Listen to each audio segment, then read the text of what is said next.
प्रिय भैया बहनों, मैं उपस्थित हूँ कक्षा 8 की हिंदी का कालांश लेकर के। पिछले कुछ कालांशों में हम हिंदी का जो द्वितीय भाग है व्याकरण, उसके बारे में हम पढ़ रहे हैं। अभी तक हमने संज्ञा, सर्वनाम और विशेषण की परिभाषा और उनके भेदों के बारे में हमने पढ़ा है। और मैं आशा करता हूँ कि आपने एक नई कॉपी लगा करके व्याकरण की और उसका काम सारा उस कॉपी में कर लिया होगा। आज हम व्याकरण की एक और परिभाषा लेकर के उपस्थित हैं, जिसकी आप स्क्रीन पे देख रहे हैं, क्रिया की परिभाषा। क्रिया, अब क्रिया क्या है ये सामान्य भाषा में हम समझें तो जो भी काम हम करते हैं उसको ही क्रिया बोलते हैं। और सिर्फ हम नहीं करते, चाहे वो काम अपने आप हो रहा है, चाहे वो प्रकृति कर रही है, यानी कि कहीं भी कोई भी कैसा भी काम चल रहा है उसको ही क्रिया बोलते हैं।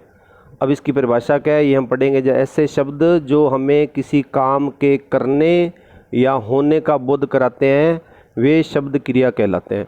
यानी कि जिन शब्दों से हमें कोई भी काम कोई कर रहा है या कोई अपने आप हो रहा है उसका ज्ञान होता है, तो उन शब्दों को क्रिया कहते हैं।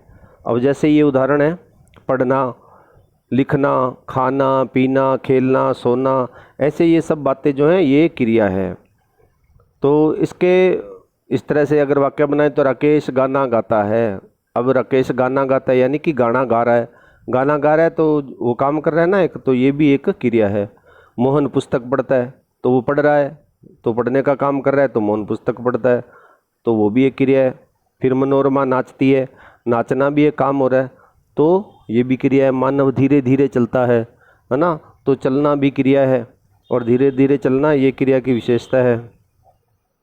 फिर एक घोड़ा बहुत तेज़ दौड़ता है, तो घोड़ा दौड़ता है तो क्रिया है, लेकिन तेज़ दौड़ता है ये उसकी विशेषता है, तो ये क्रिया विशेषण भी हो जाएगा। अब ऊपर दिए गए वाक्यों में गाता है, पढ़ता है, नाचती है, दौड़ता है, चलता है आदि शब्द किसी काम के होने का बोध करा रहे हैं, अतः यह क्रिया कहलाएंगे। अब है क्रिया के भेद। कर्म, जाति तथा रचना के आधार पर क्रिया के भेद। इसके मुख्यतः दो भेद हैं। एक तो होती है अकर्मक क्रिया और दूसरी होती है सकर्मक क्रिया। अकर्मक क्रिया कौन सी होती है? जिस क्रिया का फल कर्ता पर ही पड़ता है वह क्रिया अकर्मक क्रिया कहलाती है। इस क्रिया में कर्म का अभाव होता है। अब कर्ता किसको कहते हैं? जो काम कर रहा है ना।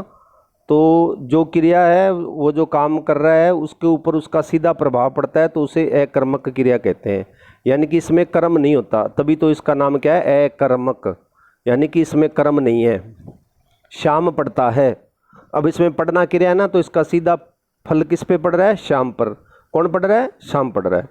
तो इसलिए ये क्या है? अकर्मक क्रिया है। इसका सीधा फल कर्ता पे पड़ रहा है, जो काम करता है उस पे सीधा उसका फल पड़ता है। इस वाक्य में पढ़ने का फल शाम पर ही पड़ रहा है, इसलिए पढ़ता है अकर्मक क्रिया है। जिन क्रियाओं को कर्म की जरूरत नहीं पड़ती या जो क्रिया प्रश्न पूछने पर कोई उत्तर नहीं देती उसे अकर्मक क्रिया कहते हैं। अर्थात जिन क्रियाओं का फल और व्यापार कर्ता को मिलता है उसे अकर्मक क्रिया कहते हैं। यानी कि काम करने वाले को सीधा फल मिलता है उसका, जिस क्रिया का, उसको अकर्मक क्रिया कहते हैं। फिर है सकर्मक क्रिया। सकर्मक यानी कि कर्म सहित है। अब इसमें जो काम कर रहे हैं वो भी साथ में आएगा। जिस क्रिया में कर्म का होना जरूरी होता है वह क्रिया सकर्मक क्रिया कहलाती है। इन क्रियाओं का असर कर्ता पर न पड़कर कर्म पर पड़ता है। सकर्मक अर्थात कर्म के साथ। जैसे विकास पानी पीता है, अब पीता क्रिया है ना, तो अब इसमें क्या पीता है? पानी पीता है। तो अब इसका जो फल है ना वो कर्म पे पड़ रहा है, न कि विकास पे। अगर विकास पे पड़ता तो वो क्या होती?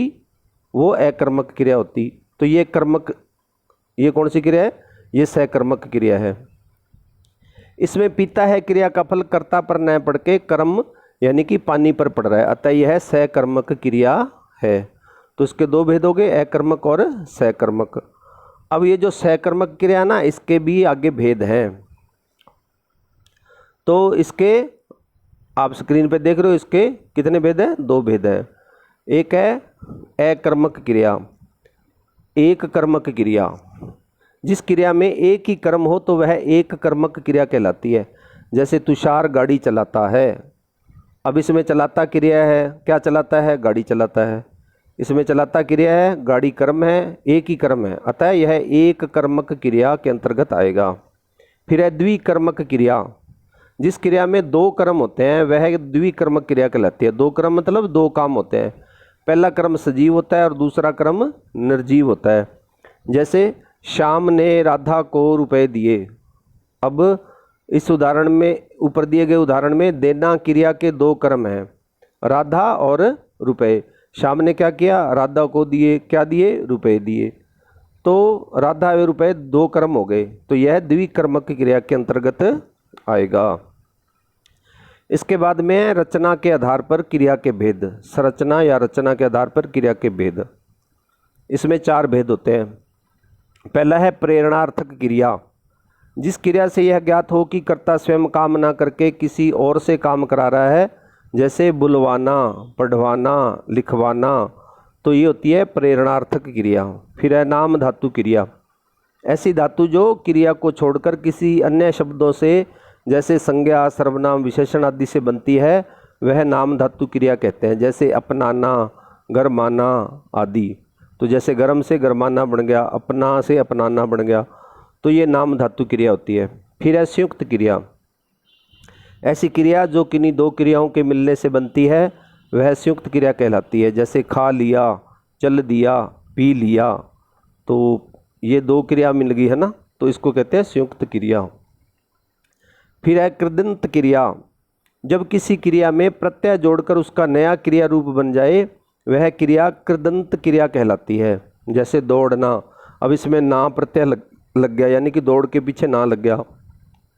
दूसरा है भागता, तो भाग के पीछे ता लग गया, तो ये कौन सी क्रिया होगी?